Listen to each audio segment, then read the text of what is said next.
I was not always this strong guy you see.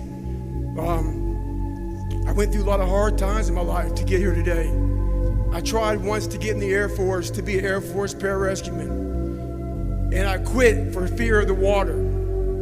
I was 175 pounds. I left the Air Force 4 years later at 300 pounds. I went from 175 to 300 pounds.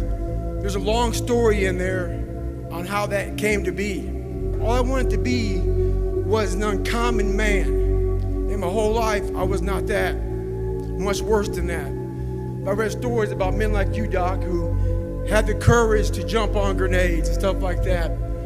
So I came home one day from working at a job called Ecolab where I sprayed for cockroaches. Made $1,000 a month, weighing 300 pounds.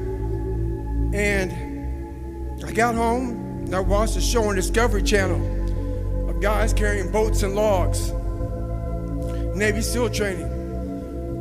And I decided to make a change in my life. And I called the recruiter up and he asked me these questions. He had to meet a certain age, like a certain height and weight limit. I was 6'1" and 300 pounds. He laughed at me. 7 other recruiters laughed at me. One recruiter finally said, "Come on in, I'm too busy to talk to you on the phone." He didn't know how much I weighed.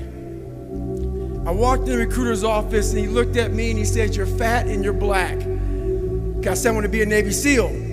I didn't know there had only been 35 African-American Navy SEALs at that time in over 70 years.